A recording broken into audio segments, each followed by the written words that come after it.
Okay, I'm going to share with you a little known secret. How do you release a ratchet strap gently? I watched a video the other day and the gentleman had 2-point-something million subscribers. This video had 1-something million views, and he didn't mention one thing. It was all about ratchet straps. It was very interesting actually, but he didn't mention one thing. I'll show you how to release a ratchet strap gently. The hood is held up by that ratchet strap, and I need to lower it just a bit to get the things in.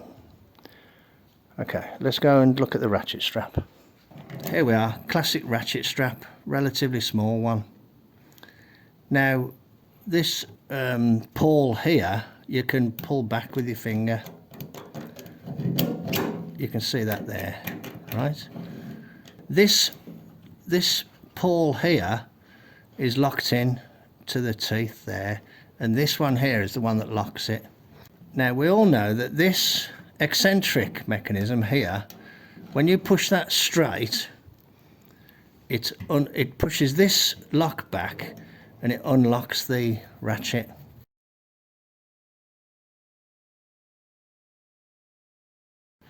So what you need to do is get this one, let's say, so it's around about here. You take the tension, right? Tension. You put your finger in here, you pull this one back, you come back and let that one engage again. Okay. You undo the top one, go to the next cog, tension, pull this one, let it come back one more ratchet, one more tooth. Round to the next tooth, tension, pull back, release the there. Now my hood, my bonnet has gone down a little bit, so I'm going to see if I can now engage the things, and I'll be back in a sec. Okay, I've managed to put the two bonnet stays, the hood stays in position, so I'm going to continue. Tension, release the pawl, one click. Tension, release the pawl, one click. And soon now it will. Now it is actually loose now, so I can go the full whammy and release it like that. So that is now loose, so you can just pull the thing undone like that. A couple of other good points made by the other YouTuber.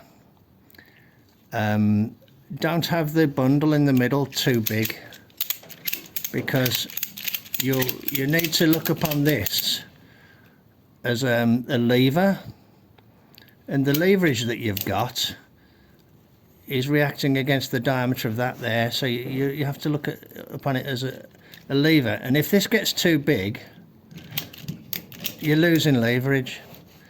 The other thing that can happen is that if it gets too big, it can stop this one here from engaging. Now you'll have to forgive my hands. I've been working on my truck for the last few hours, so I have been wearing gloves, but I keep taking my gloves off to film, so my hands are a bit dirty. I know people don't like it when you got dirty nails, but you know, hey, I've been working in the garage. So I've put some tension on that again, so I'll now release it gently.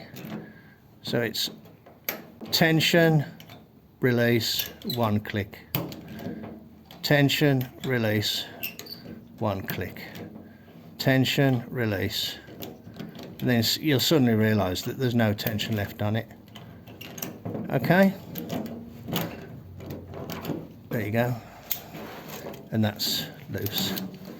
The other thing that the gentleman said as well, if you look at a truck, a proper truck, you know, somebody who's used to trucking and they've got a load, you'll always see that they put a twist in the thing, and it saves the wind vibrating it.